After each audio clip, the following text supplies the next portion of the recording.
世间所有的不幸，都来自于彼此的在意，无论是善意还是恶意。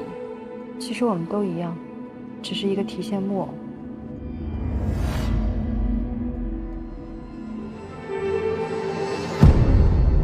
接下来，我们好好聊一聊你的抠吐问题。你觉得在什么样的情况下，你最不容易产生抠吐现象？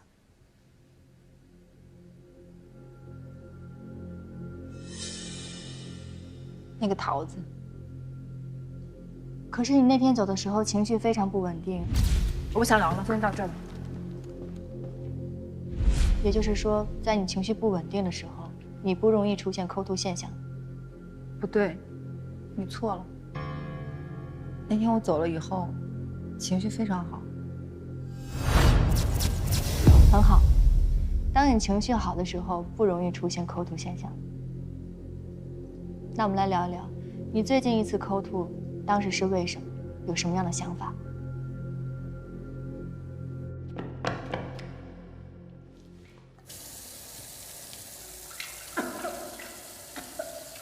好一些了吗？好一些了。你的意思是说，在抠吐之前，你感觉非常的不好？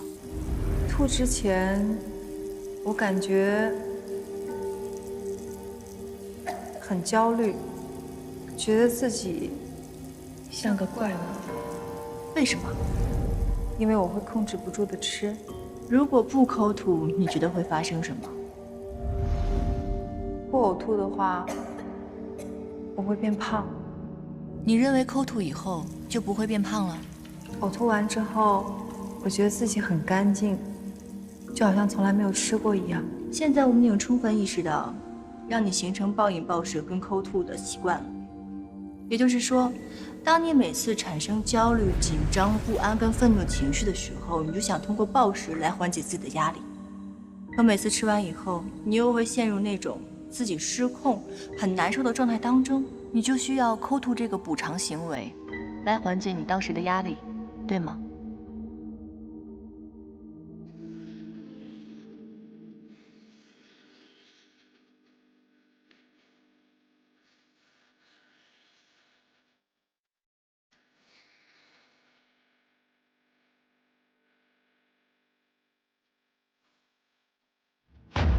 你看到了什么？看到接下来会被人羞辱。那眼下的一切呢？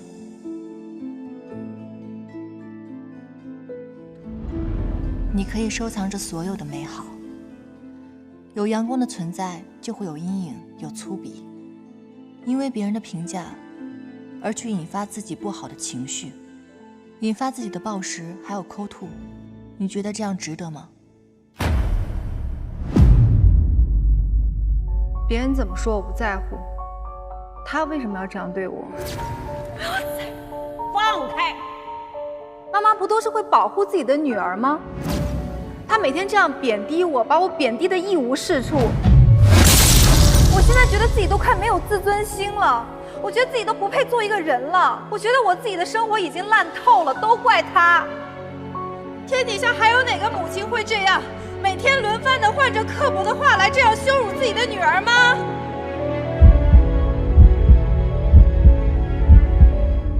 你看，别人的围观、议论、讽刺都没有击垮到你，而真正击垮你的人，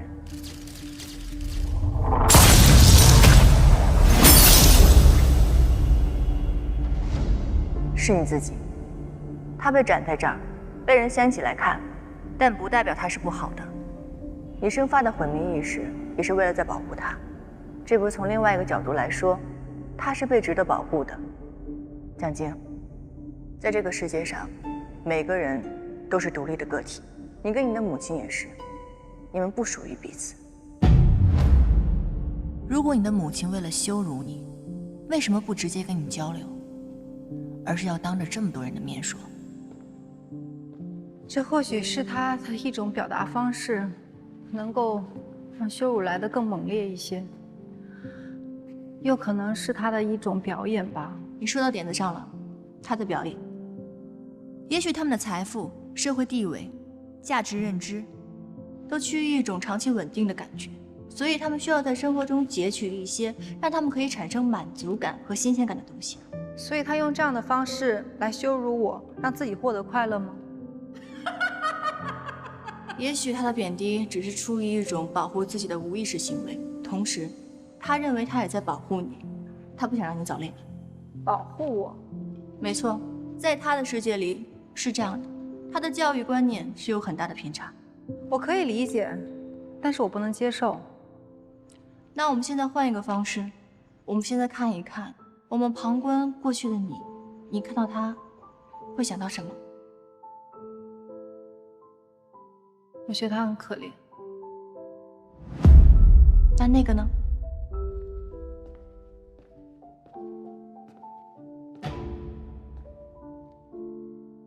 我觉得他挺可爱的。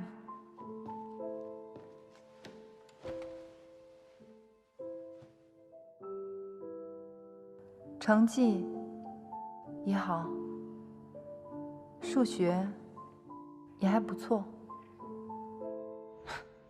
喜欢你的不仅只有这一个小男孩吧？但是妈妈很讨厌我。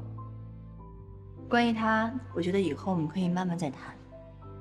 此刻，我们只需要感受那个小奖金。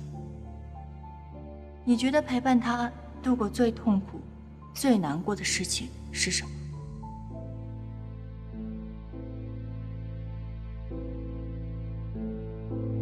是未来。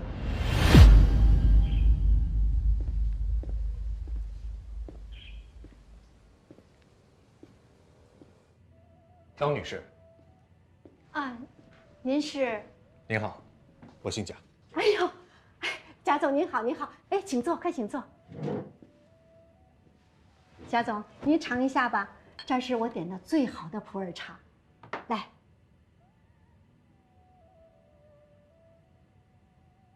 实在是感谢您啊，百忙之中来见我，没想到贾总这么帅气，真是年轻有为呀。我这次出差的目的是为了纪念东方大剧院的青年音乐会，向全国各地的杰出青年钢琴演奏家发出邀请。这是一个契机，一个朋友把奖金推荐给了我，我看了他的演奏视频，十分出色。贾总，您真是慧眼识才呀！我们家静静参加比赛的时候，按照评委老师钢琴大师吴牧野的话说，触键音色非常丰富，高速度下的完成度也很强，演奏情感细腻，自然流畅。他从小到大获了多少奖，我也不一一数了，相信贾总你也是知道的。能取得这样的成绩，一定离不开您的辛勤付出。我这个孩子还真得感谢他妈。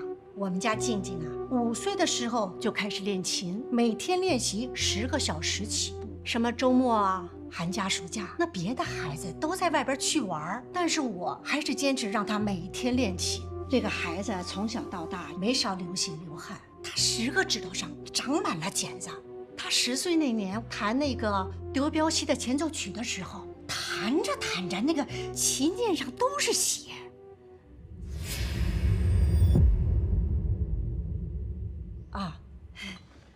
当然了，后来他也长大了，也懂事了，不哭不闹了。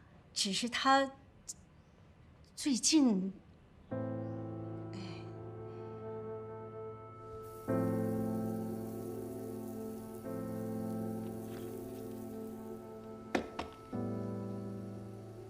是你自己。你今天为你自己做的所有的一切，过去的他都能感受到，让他更有信心面对未来。甚至他给予你希望，给予你力量，开启了新的局面。我们刚刚探究了这么多高危情境，我们可以知道这些情境都是导致于你暴饮暴食，还有抠吐。那接下来，我们来聊一聊解决方案好吗？这个结果分析表格你回去填一下，有助于我们了解你为什么要改变。暴食的直接结果、延迟结果、正性的、负性的，什么意思啊？直接结果也就是说，当你暴食以后，正向影响给你带来的是你可以解决当下的焦虑和不安，而负性影响就是你会觉得自己变胖了，又会产生新的焦虑，而延迟结果是当过了这段时间，我们用长期的角度上来看它对你的好处和坏处。所以这个表格需要你自己填写，自己分析。你们做心理咨询的还挺神奇的，感觉我好像一直在读懂我自己。也许时间久了，你也可以成为自己的治疗师哦。那我们说说第二个解决方案。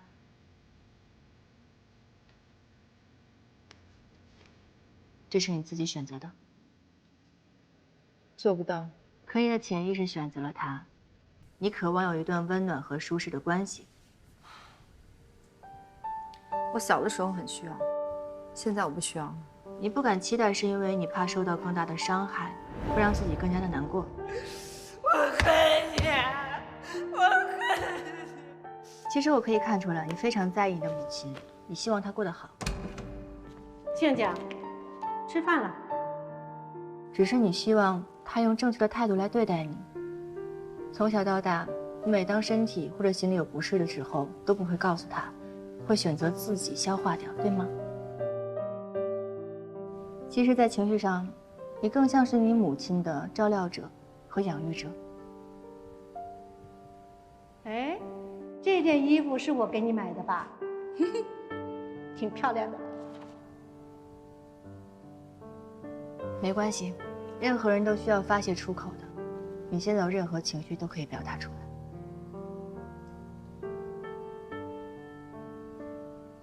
今天的咨询结束了吗？还没有，还差最后一个问题。如果这些问题你解决不了，你会怎么样？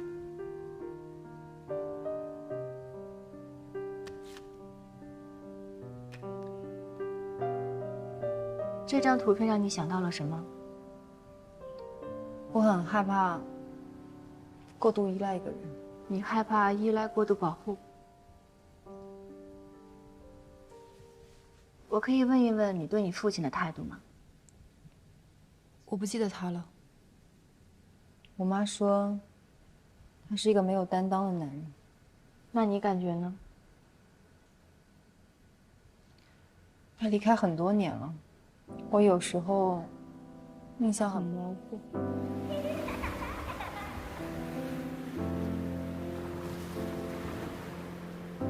好像他在我小的时候，很喜欢把我放到他的肩膀上，然后再把我举得很高很高，举到空中，我能看得很远，好像飞鸟。蒋静，我觉得这不光是你一个人可以努力的，我想跟你的母亲好好聊一聊。本来就是他送我来的，他应该不会拒绝你吧？我觉得我再跟你交谈几次，我很有信心能把你带出困境。真的吗？当然。柯老师，你跟我说的这些，都是科学范畴的吗？如果你想知道原理，我可以帮你解释一下。我是在兼用认知行为治疗和人际交互心理治疗。我相信了，道理我就不听了。我下次治疗什么时候？按照我们咨询疗程上的时间就可以，但是要记住，要完成家庭作业啊。好的，那下次见。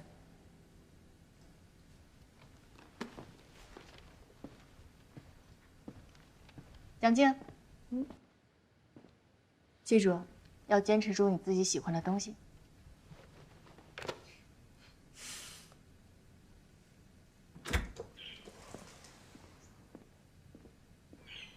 一般人其实只知道学习音乐的孩子非常的用功刻苦，往往会忽略了背后呕心沥血的家长。为了孩子的前程，您是对的。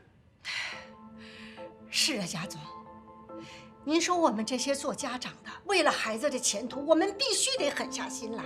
他练琴，我也没有闲着呀，我也是没日没夜的陪着熬着。您说这全世界有哪个天才不是被逼出来的？您说是吧，贾总？就像这普洱，想要成为孤品，要经过采摘、萎凋、杀青、揉捻、血块、毛茬干燥、我堆缺一不可。好苗子多的是，工艺流程也就这些，缺少的是像您这样的采茶人。哎呦，贾总啊，您说的太对了，您真是内行啊！看来我得安排他强化训练了。贾总您放心，在新年演奏会之前，我一定让他在现有的基础上再有所提高。那个就太好了。那我把后面的流程也跟你说一下吧。近期我会组织一场演奏审核，审核通过之后，东方大剧院会发出正式的邀请。好，还有作为奖金的推荐人，有个建议我还得说一下，不过您不用多想。哦，好的好的，您说您说。自己的孩子还是自己最了解，旁人说的再多，耽误的也不是他们自己的孩子，您说对吗？是是。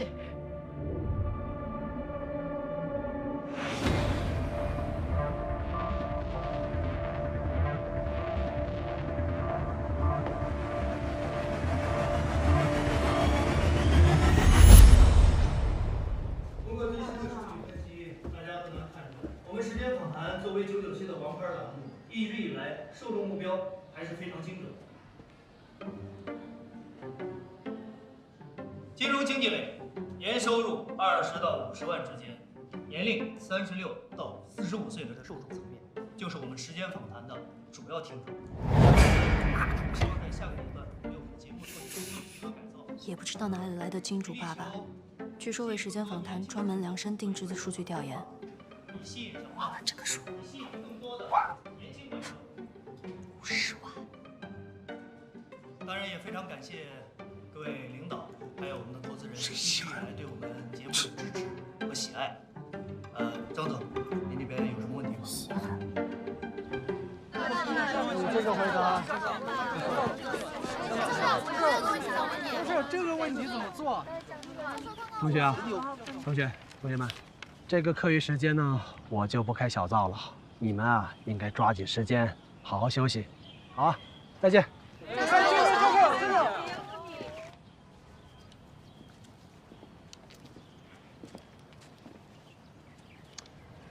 同学啊，你就不能让我清静一下吗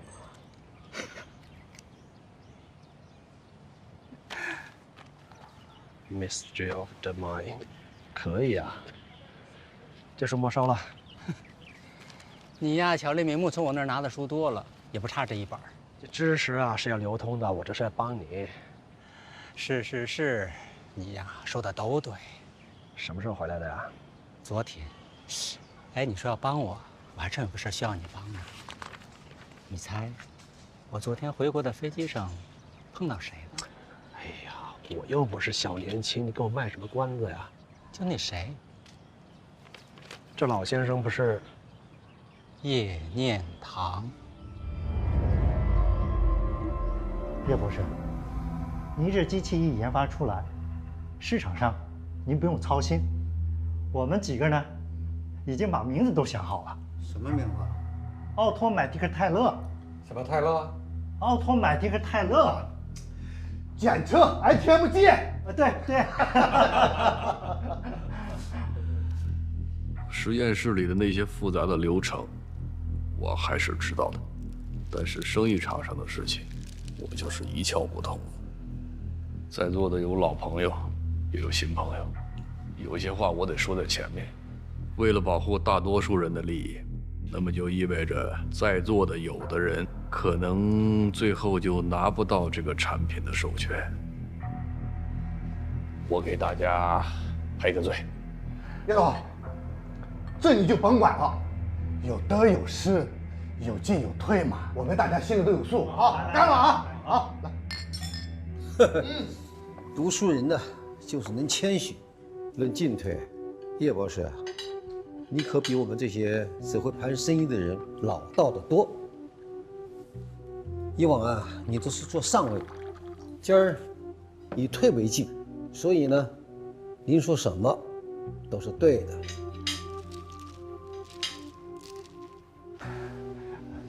叶博士有他的想法。郭总，来，我单独敬你一个。啊，不好意思，我还在吃药。不和好，风物长宜，放眼凉嘛。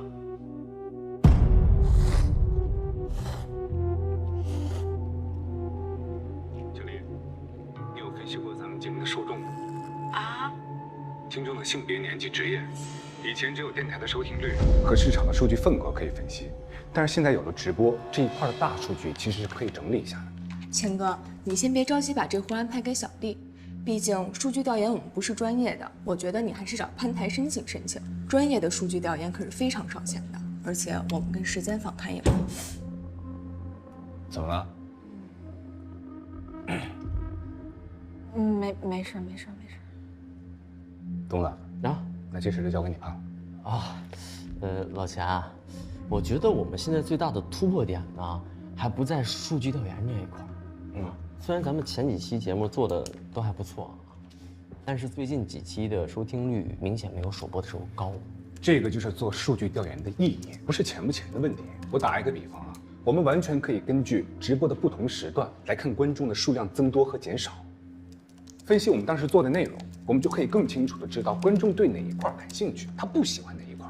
做这种反向的分析，比我们听报告里边的播放数据会来得更准确，而且也不花钱。直播受众跟听众完全是两个群体。不，我觉得直播的群体是我们的听众。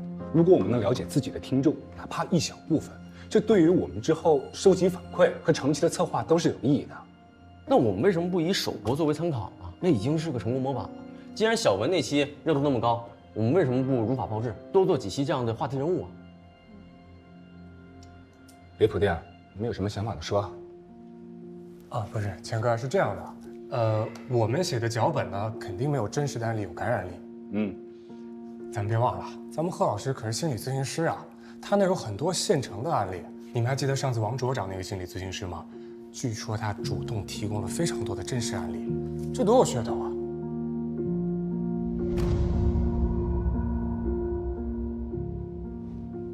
不行，我不知道王卓怎么跟心理咨询师聊的啊，但是作为一个专业的心理咨询师，是绝对不能透露来访者的隐私的，这是赫顿的职业道德，也是他的职业底线。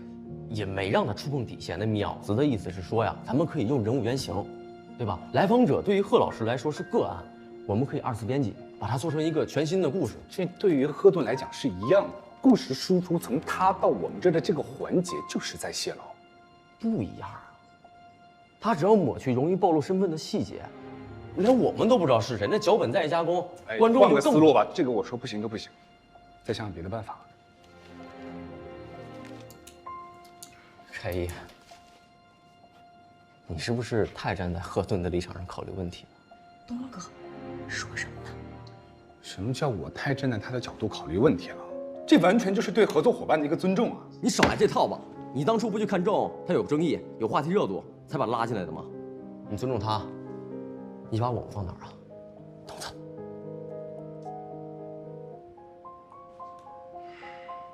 我看啊，你就是把我们几个人当成你的垫脚石来公报私仇。没错，我做新飞夜话，我找赫顿，我做的一切，我就是为了抢回时间访谈。怎么了？有什么问题吗？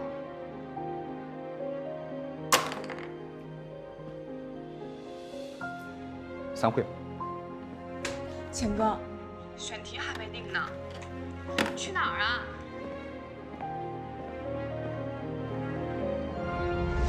以前在国外都起外文名叫，我这是刚知道它叫这个名字。你说帮忙帮什么忙？我们要失业了，那不挺好的吗？名正言顺的退休。是，你是早就心不在了。失业怎么说呀？人出国研究了一趟神经心理学，开了几个颅，回来呢说要把心理咨询医学化，写了那么一厚的操作论文，把自己弄得跟一个科学怪人一样。你这嘴可够损的。哎呀，说失业纯粹是开玩笑，我不想他拉着整个行业的人翻船才是真。他们一向都那么激进吗？可也不能是他这种激进的法子吧？那你觉得该怎么办呢？哎，我知道怎么办，我还找你干嘛呀？我巴巴的给你送专注来呀。太阳下山了，回去做饭去了。哎，你等一下，他这一回来就兴风作浪，我总担心怕哪里不对。你想多了。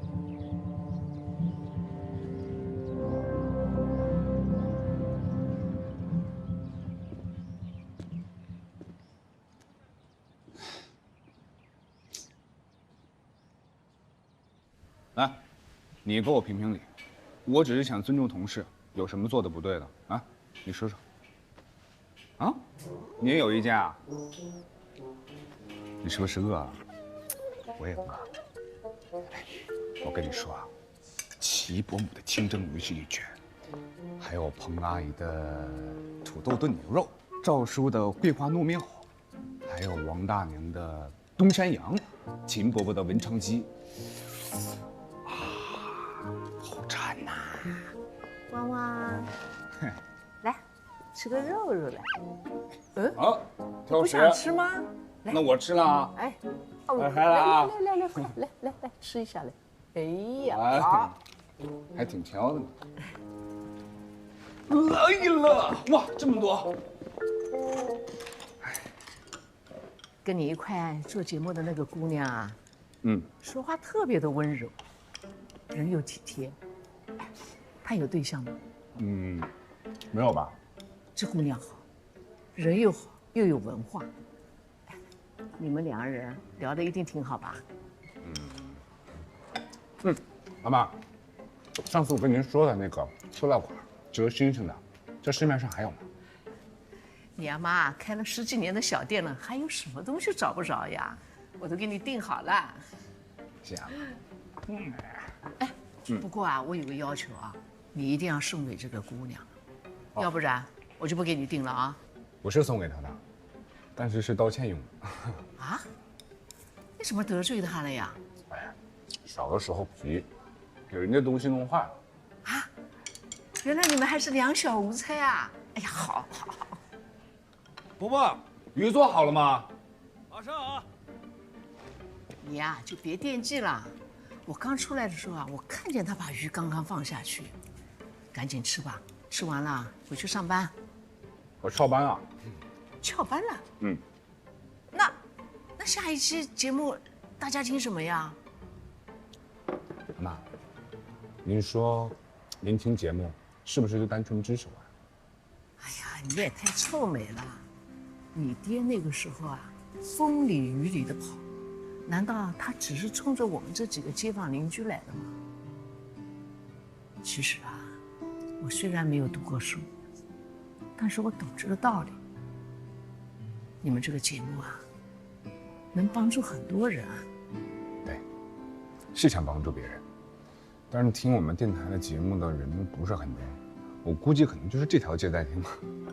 这有多大的碗，就吃多少饭，每个人啊都有他的分量，明白了吗？快吃，来，这尝口。哎呦！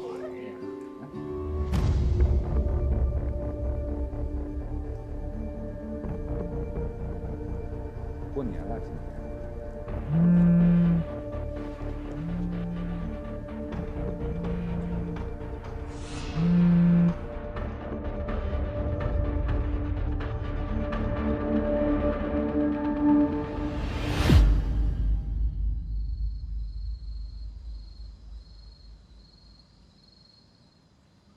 锅来啦！来，你的料调好了啊。坏了，我忘了买饮料了。丽丽，把你手机给我，点个外卖。不，买什么饮料啊？现成的人呢，他自己肯定会带。什么意思啊？你叫谁啦？啊，就是我是觉得2个人吃火锅有点无聊，多个人热闹。你不会叫钱开义了吧？对，我叫钱开义了。哎，你别叫他！你不许叫他！你别烫到，你坐下坐下，我不叫。我这不是为了你姻缘着想吗？你看人算了。那你说的那个人是谁啊？小叶师傅。不过没关系，我跟他说了，你亲自下厨，也许人家惜命不来了呢。汤丽丽，你是不是想死啊你？二位，谁有不怕事大的？佳辉，我带了酒和饮料。我说什么来着？哇，勃艮第红酒哎，这么正式。来，我来吧，我已经醒过了。OK， 我拿酒杯。家辉，只是一顿便饭，其实不用这么正式。没关系的，这些酒都是朋友送给我的，我平常怎么喝，放着浪费。筷子都准备好了。谢谢。油甘柠檬茶挺好，解腻。你还喝这个？当然了，柠檬茶配火锅绝配。那下次我多给你带点。嗯。哎，家辉，我帮你调小料吧。好啊。我呀做饭不行，但什么洗菜啊、买菜啊、调小料啊，我简直是一绝。我跟你说，我们家老婆非常厉害的，吃火锅有很多讲究的。再来2勺蚝油，生抽跟醋都来一点。最后是关键哦，我洗过手了啊。葱花香菜，最后再来点辣椒，你试一下。没想到调料放这么多。对啊，很讲究的。怎么样，好吃吗？味道是不错，是比我自己在外面调的好吃。今天是老贺第一次给我做饭，举杯庆祝一下。对，庆祝老贺做的第一顿饭非常成功。谢谢你们啊。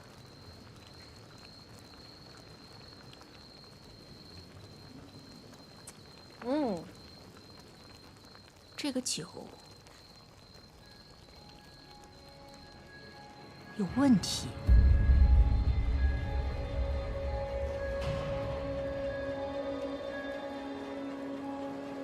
什么问题啊？佳辉，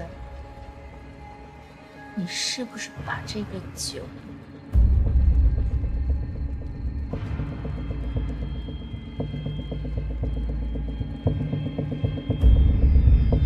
洗刚刚好？它有一股淡淡的果香，还有一点烟熏的味道。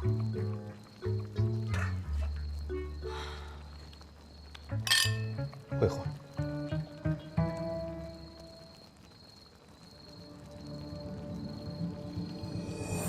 佳辉，随便吃啊，把这当成自己家。谢谢。谢谢。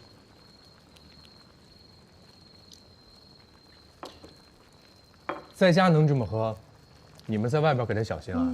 外边可不是所有人都是好人的。反正你们以后还是要少喝一点酒。今天早上我看钱开义在门口转来转去的，你们2个女孩自己住，平常可得把门窗锁好。钱开义，怎么了？没事，只不过是知人知面不知心，防人之心不可无。我跟你说，他就是个怂胆，什么都不敢做。我觉得他8个胆子，他都不敢做坏事儿。你又这么相信他？当然。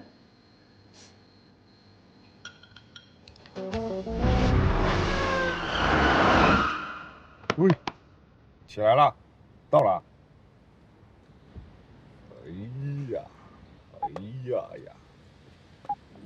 哎，到底什么好事儿？让哥们送你一趟，顺路送哥们回家，是多么天经地义的一件事。这太……我给你找一件好东西啊，你谢我还来不及呢。这不是咱们高中毕业照吗？睁大你的老花眼，好好看看。哎，那都是谁？何顿，跟现在一样好看。你说他素颜也遮挡不了他的可爱，也遮挡不了我的帅气。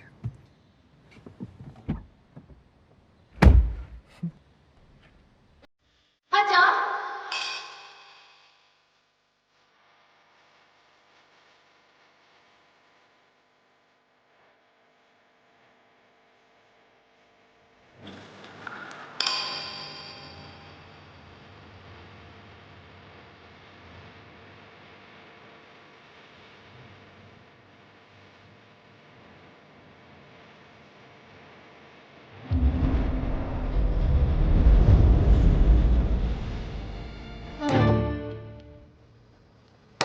难日啊！你看他有时候不行，他那吹牛一直喝，我根本喝不动，好吗？丽丽，丽丽，还说自己能喝。对了，阿端。上次我们讨论的那个双向情感障碍，有些地方我不太明白，你有没有什么案例或者是资料能够借我参考参考的？有啊，在哪儿？我可以自己拿。就在我那个自习室里面。你可能如果找不着的话，可能也搬家的时候寄回家了吧？寄回家，是寄你妈那去了吗？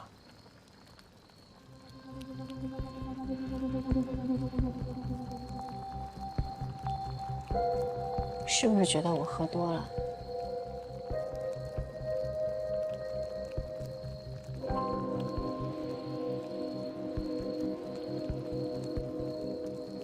你为什么今天一直在问我这个资料的事情？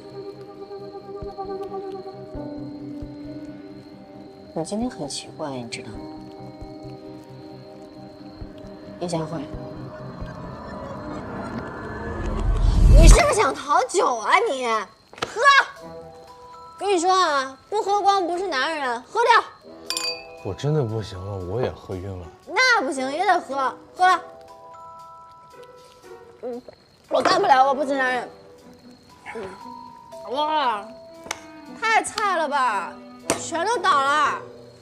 唉，我真的是。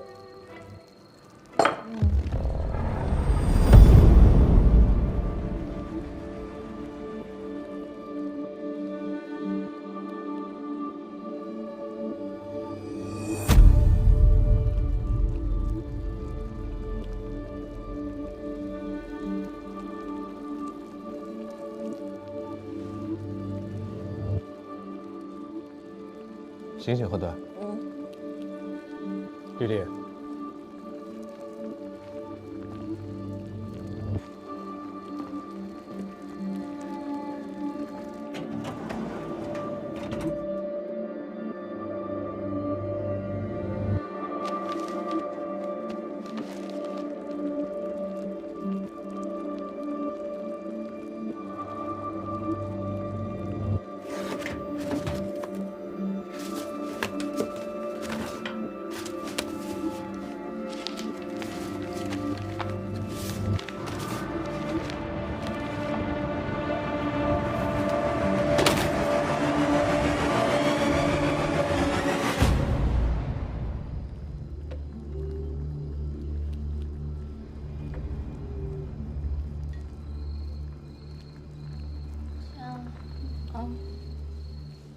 哎，醒醒！这么点酒，你把我喝成这个样子。你带的假酒吧？啊？什么呀？你这酒是假的，你看看。哎呀，我怎么睡着了？头好晕啊！我喝。何端。我喝。醒醒啊，何端。好痛。你快送他上去吧，我来收拾。那我就不客气了。我们上去吧。我好想吐。你自己能行吗？没问题，放心。我怎么踩着你了？没关系。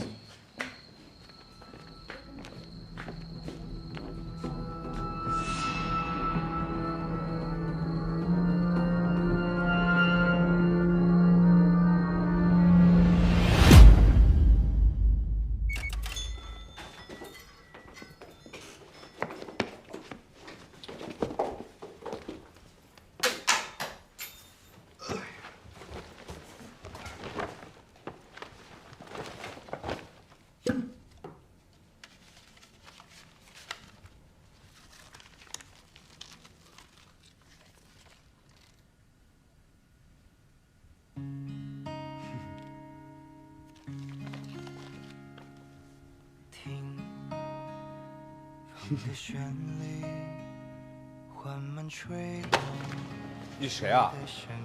没人跟你说过不能乱动别人的东西吗？这本是你的？这歌词是你写的？关你什么事？哎，在帮你呢。小杨，赶紧啊！就说你藏藏掖掖的，肯定有事儿。哎，同学们，康子儿出去了，领先我们全班拿到了定级信物。哎！那路上却没人遇见，那总该面对不舍的别离，那些点滴，那些回忆，那支跟你借没还的笔，那些不懂装懂的问题，那次不经意看到的谈情，那些点滴，那些回忆，听风的旋律缓慢吹落树叶的声音，看阳光清晰匆匆经过你的身影，那深藏心里的小秘密，那忧伤却美丽的雨季。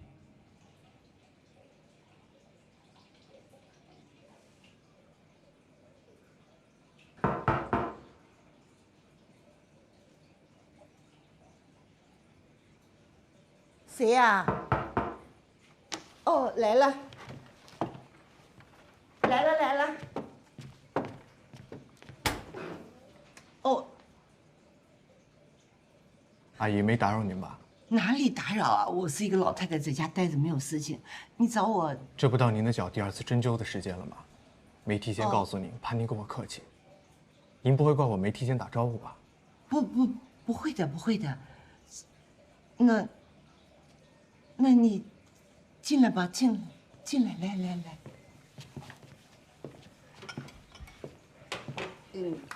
我给您买了一些水果。以后啊，千万不要这样啊，孩子。年轻人花钱的地方以后多的是，我老太太家里什么都有，不要再买了啊。来，里边坐。阿姨，哎，我帮你把门关上吧。